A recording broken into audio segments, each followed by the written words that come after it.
with this. Or who cares? Oh, good, mate. You look great. You look fantastic. And we're live. Bobby Hurley, mate. What's happening? Live from Melbourne, Australia. What's going on, mate?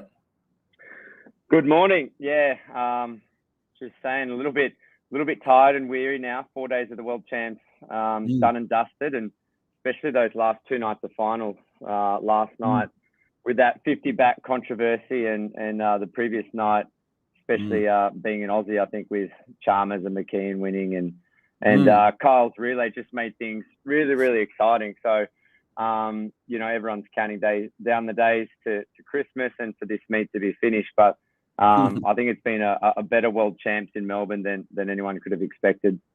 Yeah, for sure, mate. And look, you're adding a beautiful touch of value to this thing, mate.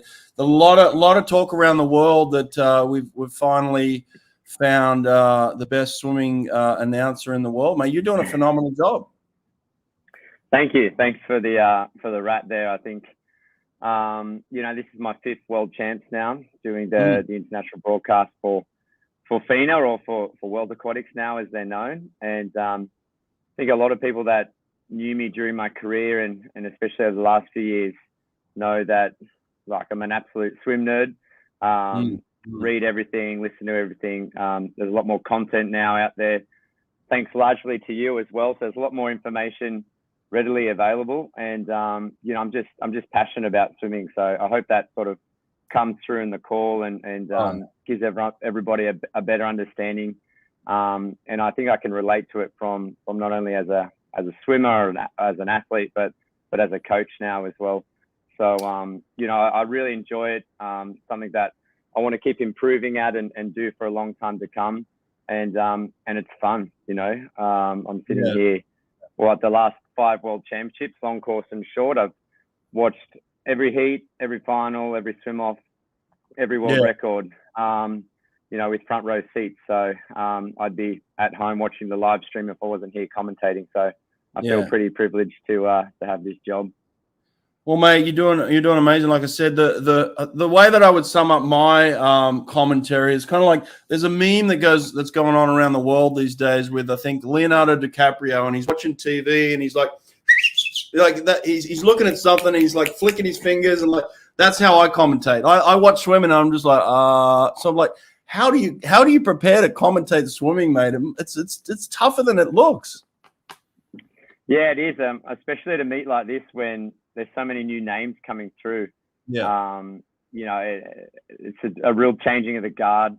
I think this Olympic cycle, because it's so short, you get a lot of older athletes that are trying to hang on, but there's, as sport always is, there's just a continuous stream of younger swimmers coming through to challenge. So I'm not sure.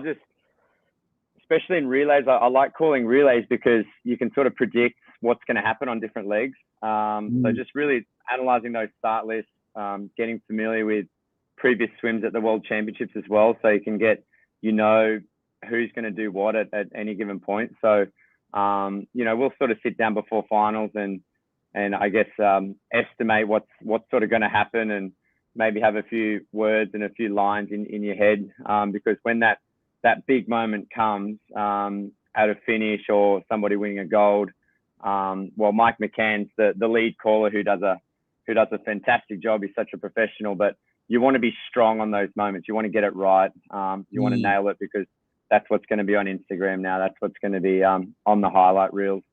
So I think just being as best prepared as you can. It's just the same as being an athlete or a coach, but just having all the information in front of you. But then there's times when, like Australia in that men's 4x50 free relay, where they just just comes from nowhere, and you're almost left speechless at the end, or you find yourself just yelling as a fan because it's just a good race. And above all, I just like close racing. It doesn't matter if it's Australia or the United States or any other country. I just want to see exciting swimming, really.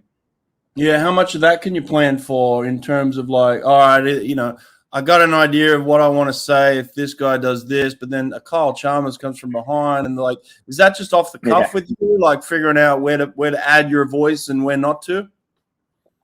Yeah, well, it's a bit easier with Mike. He's been doing it with FINA for 21 years. does a really good job. And I got thrown into this in 2018 in China at the World Short Course, and he pretty much said, well, this is what I do, and then this is when I want you to fill in. So I think we got a good rapport together. He starts and finishes all the races, and then we just alternate through the middle. So you never want to be talking over the top of each other. So I think that's important to just alternate like that. So we just sort of clicked and hit it off. And it is a little bit harder in short course swimming because most of it is underwater, but that's when I can fill in and do what I need to do and whatever. Fill the air time, I guess. But I learned that. I learned that in a good podcast too. Know when to say something, know when to shut up and just listen. And especially on this Zoom type podcasting that we have to do now, it's like say what you have to say, step back a bit, jump in when you need to, but let the guests talk. So I guess that's the same as the lead broadcaster in that sense. But mate, you mentioned this. Yeah, when they're like this, there's been some good moments this week and in Budapest as well. Like when they're behind the blocks or when they're on the block, sometimes I find as a fan to just watch them, just watch them prepare and watch them get ready. And there's always some good close-up shots. And the guys now have got all different tattoos. And this week in Melbourne, they're Murphy and Isaac Cooper last night. They're taking like 2 or 3 minutes to get changed behind the blocks after they get announced because there's just a bit of cat and mouse going on. So I think sometimes in those moments it's better to just watch them because you're really seeing like competitiveness at its highest level. And you can almost, you'd be like that, especially in the sprints, like just picturing what's actually going on in their heads behind the blocks. And, you almost don't want to ruin the moment. But when it's a 400 or a 1500 free, especially in the heats, well, you've got to find things to talk about and fill the air time. Yeah, that's true. Mate, part of the story initially leading up to this was who wasn't coming, right? Like it was a lot of like pullouts and people not turning up and, selection criteria for certain teams like the US was controversial in terms of the way they picked the team and who was coming. And then it was just a lot of like who's not here. Now, it seems like that has kind of been left in the wayside in terms of now there's been some exceptional swimming, right? How does this world champs stack up, you think, in comparison to some of these other world short courses that you've been to? Well, 6 relay world records, man. It's flying. Those relays are on at 10 o'clock at night. It's honestly probably 10 degrees in Melbourne. You know what it's like in Melbourne. What the hell's going on with that, mate? It's freezing, man. I don't know how they're swimming so fast. It's the day before the championship started, everybody, especially the Australians and the organisers, just shaking their head going, how is this actually going to work with the rain and the wind? And we're up in the commentary box getting wet. Like there's people holding umbrellas and tarps over us while we commentate. So the athletes, above all, the athletes have done just an amazing job to focus on their own performance and get up and go. But in terms of the selection criteria and that for the US, everybody blows up about it every world short course, but it's nothing new, I sort of thought like even in Abu Dhabi when last year the Australians didn't send a team. So in Australia, it's like, we don't care about world short course, but it's a world championships and the rest of the world is there competing for gold medals. Like this is going to be remembered. Like every world champs is going to go down in history. And people don't understand that this is a big time meet. So like with the United States potentially not sending their best team, like it mustn't look good for them to not be on the podium in the men's 4x50 free relay. Like you don't see that very often. Or I think they were off the podium in the 4x1 or got a bronze, but they were nowhere in the conversation for gold. So at some point they're going to look at it and go, well, we do want to win relays, or we do want to try and dominate this meet and send a much better team, because especially on the men's side, if you take Ryan Murphy out of that, they haven't been strong on the men's side. Nick Fink's been good, but there's definitely been better teams and better relay teams. And they need to send the United States, you need to send your best to compete with the Australian women, especially across those relays. So I think it'll change over time, and the more noise, the better. But, I saw you on Instagram chatting with Tom Shields, and Tom's, similar position of probably where I've been at different points in my career, where you're regarded as a short course specialist, and if you were at that meet, you'd be there winning medals, but they're just not going to pick you because it's based on long course selection or for other issues and whatnot. But that's why a guy like Jordan Crooks will be at every World Championships for the rest of his life, because he's swimming for the Cayman. Or if you were representing a different country, arguably you'd have a better international career, which is somewhat of a shame. Yeah, well, you did mention him. I was going to mention him later, but you brought him up, Jordan Crooks. I mean, I've got a chance to have him on my podcast, and also kind of just get him early in terms of what he's been doing. He's been doing some good stuff in the States, over the past 12, 18 months already. But has he come to a bit of a surprise internationally? Like, were there people on the pool deck like, who the hell's this kid? Oh, massive.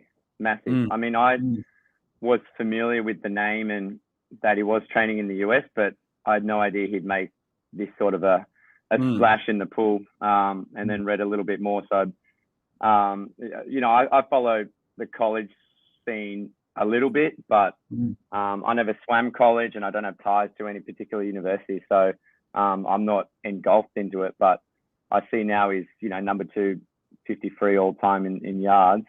So it's obviously pretty quick, but he does it, like, he looks good doing it as well. Like, it's not just splash and bashing the water. Like, he's smooth on those skills. He doesn't look like a tall guy. It's not like he's 6'6" or 6'7", but he swims really, really big. So, it's no surprise that he wasn't on that 100 free podium the other night. Like, that's a pretty tough podium to crack for the first time. And I like the way he swam it. Like, he could have swam it a little bit more conservatively and maybe got a bronze medal, but he swam to win, which is which I like to see. And he's going to be good in the 50. If you don't know his name now, he's going to be a real player in the next couple of years in that one. Yeah. Now, on the other side of that, a US guy coming over and surprising people, how have the US swimmers been surprised in terms of how swimming is received in Australia? Has it been that type of meet in Australia where it's been well received? Has it been big?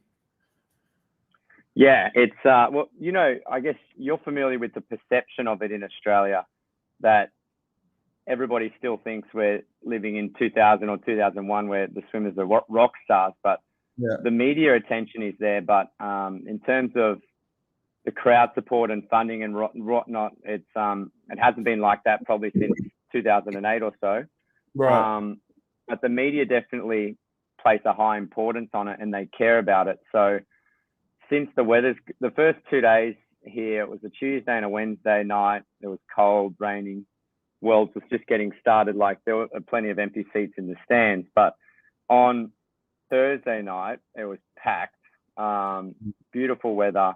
And we kicked it off with Kyle winning the 100 free, Emma winning the 100 free. So, like, it was as good as an atmosphere as I've heard at any World Champs. And there's, I think, 4,500 here in a semi-outdoor venue versus 10 to 15,000 at Budapest, like it was back in 2017. So it's been really awesome, and you can hear the athletes talking about it during the race and after the race. But overall, I think it's just been a fun World Champs. Like, it's been pretty relaxed in terms of the atmosphere, and the medal ceremonies and are fun, and especially being familiar with a place like MSAC. Like, can you imagine having World Champs at MSAC?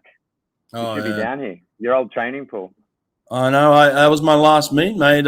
Commonwealth Games, and it was a big meet. Yeah, big meet at Commonwealth Games 2006. For me, it was the last hurrah.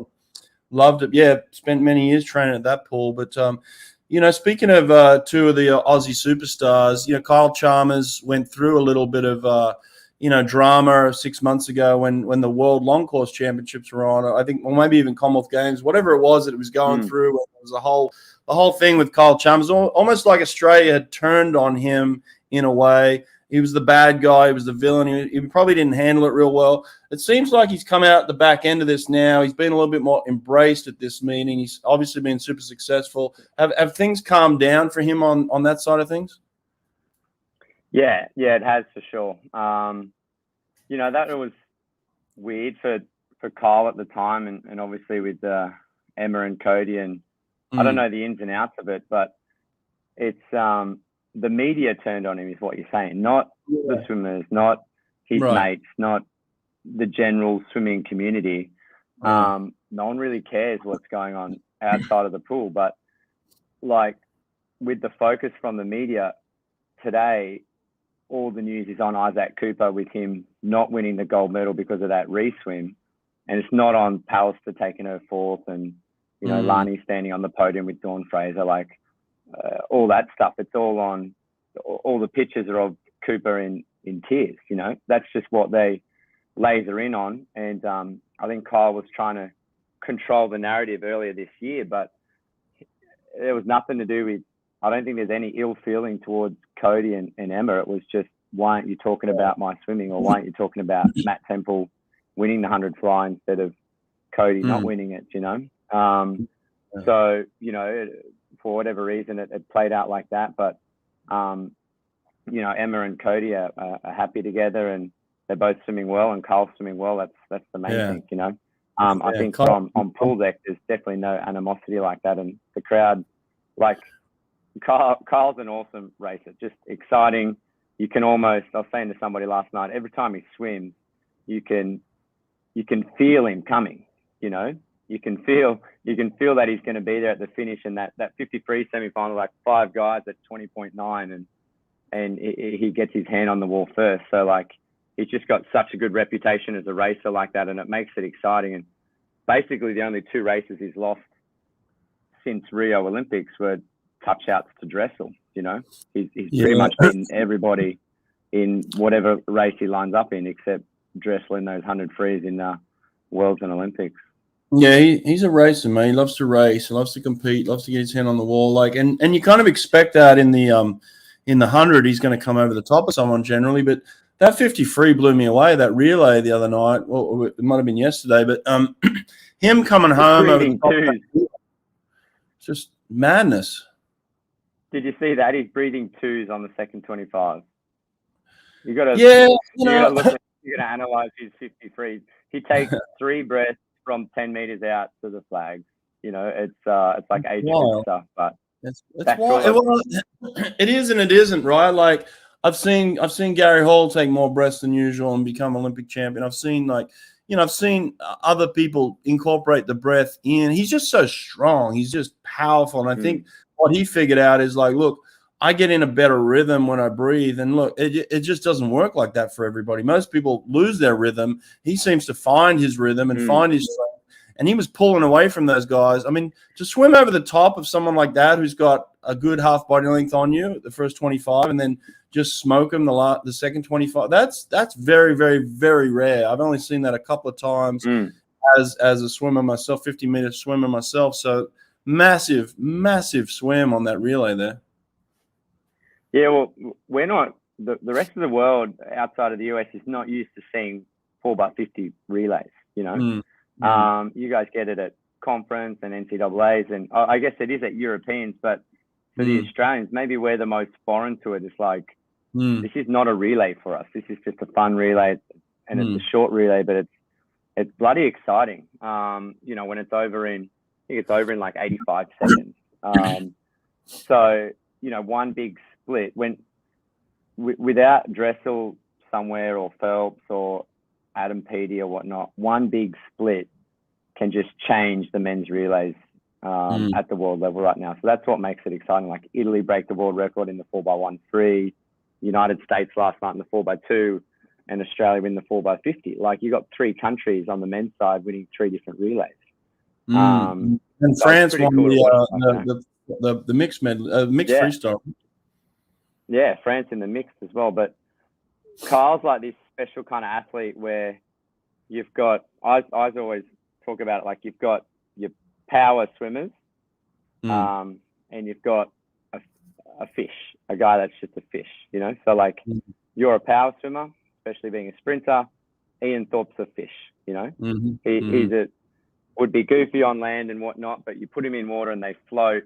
They got hands and feet, and you can't beat these guys. Like Chad Clos, is not an athlete when you see him on land, but he's a fish when he jumps in the water. Popovich, you know, he wouldn't beat anyone in the men's 100 freestyle in an arm wrestle, but he'll beat most of them in the water. So just an absolute fish. And Carl's that mix between them all, where obviously he's extremely talented, winning the Olympics at 18, but he's just developed into this big powerhouse sort of guy, and his technique's messy. He's got unusual breathing patterns and whatnot, but when it all boils down, like, he's one of the best talents we've seen in the water as well, and he's got the body and the muscle to match that now. So, you know, he was the fastest split last night on that 4x200 as well.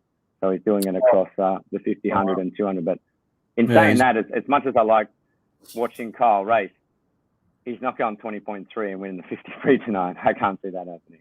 Yeah, that's going to be a tougher one. Yeah, that'll be interesting. I don't see anyone at this stage beating Jordan with how much gap he's got there, unless he makes some real big mistake. He seems to have got a big enough gap, and I don't think Ben has really done the work to really kind of swim at that level right now. And so I just good for him. I just don't see anyone beating him right now. He's got it all together. But I wanted to touch on someone else too. I kind of went on a little rant on Twitter. I don't know if you saw it, but about Emma McKeon.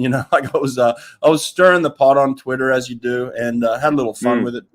People are so easy to get under their skin. I just kept going at it. But look, the reality is Emma McKeon is a phenomenal talent, and she's putting together a body of work over time now that is just incredible. The amount of championships and medals and Olympics and world champs and Com Games, like the amount of medals this girl has won is just phenomenal. She's got to go down as one of the all-time greats, right?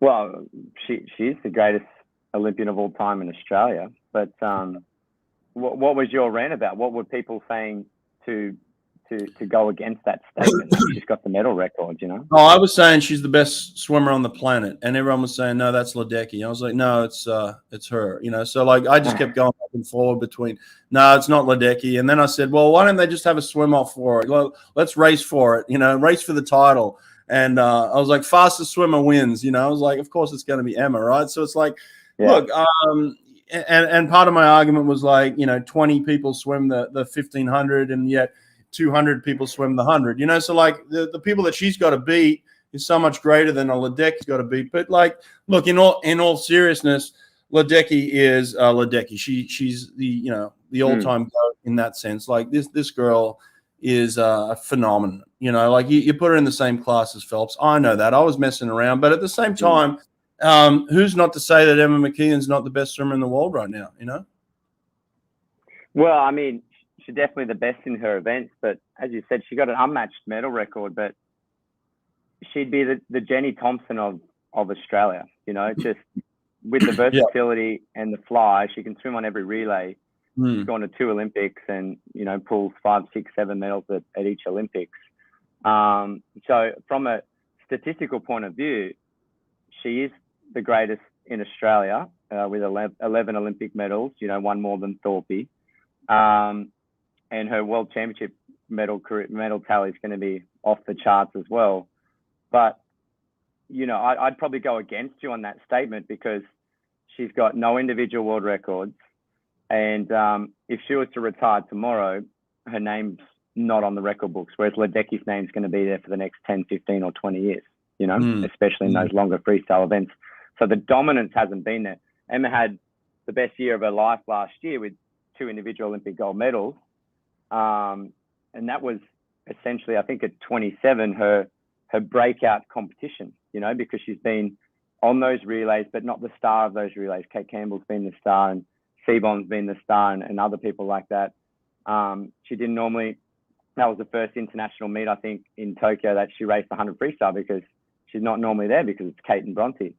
And she had a chance in the 200 free in Rio, and that was an awesome race, and it was Ledecky and Sarah Sostrom and then Emma. So, as good as she is, she's there's no real memorable legacy defining performance right now. What would put her into that stratosphere is winning long course worlds next year, which, you know, we've got Molly O'Callaghan, who's defending world champion now, breaking an individual world record, whether that be long course or short course, and then defending the Olympic title. So that'll definitely change things, you know, for her legacy moving forward. But I think that we're in the prime of Emma's career right now. She's been at the top for a long time. But it's hard when she's really only been dominant for 12 to 18 months, you know. Sarah Soshan's been dominant for 10 years.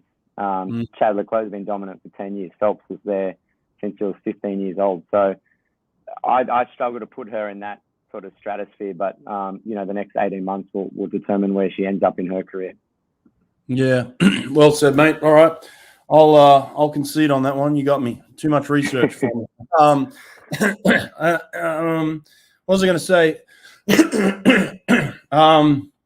In terms of what's coming up today, what are you excited for today? You've done your research. Oof. Got to look at the heat sheet today. Well, tonight we got the 50 free finals. So that's going to be good. Is that men and women together? Yeah. So this meet they've changed the program, so they're matching men's and women's events all the way through. Oh, so, great. You know, this morning will be men's and women's 50 breast. So you'll see that move through. I think the 100 flies as well. But you know, being close with Chad, I think again another exciting racer. PB the other night in the 200 fly at 30 years of age. When your PB used to be the world record, like you've got to give him credit. He's back on track, and he's got big goals. So you know, if he can do a PB in the 100 fly here, go sub 48, then that'll be the real deal, well and truly. So I think that should be exciting. And just the relays here have been fun. So you know, the medley relays will come tomorrow, and you know, no doubt they're going to be tight racing and more relay world records, I'd say. Is there anyone that you, other than like a Jordan Crooks that we've talked about, is there anyone else that's jumped out at you that you really didn't know that you think is going to be a star of the future right now? I think the French team's quietly going really, really good. Yarko's obviously over there now. They got Leon Marchand in the long course stuff, but like Grousseau in the 100 free, or Grousset, he's improving, and he's been on all these podiums now. And you know, he's standing there in the 4x50 with Manadou. Some of these French swimmers, that their backstroke, the two backstroke boys are pretty good. Like the French team is punching above their weight, well and truly. And then like Kate Douglas in that 200 breast last night.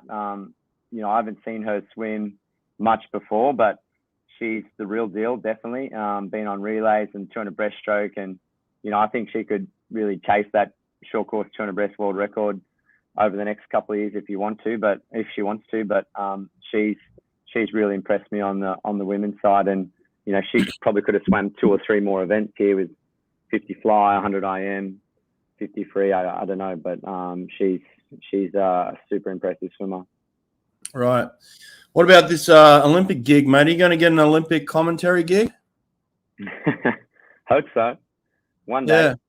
Yeah. You know, I never made the Olympics as a swimmer. Haven't been there as a coach, obviously, or a spectator. So I've never had an Olympic experience. So I'd love to be able to do that as a commentator one day, whether it's this one or the next, or you know, your career in media is going to be longer than your swimming career, and hopefully I can be doing this for a long time. But in Australia, we've got Commonwealth Games in Melbourne in 4 years' time as well.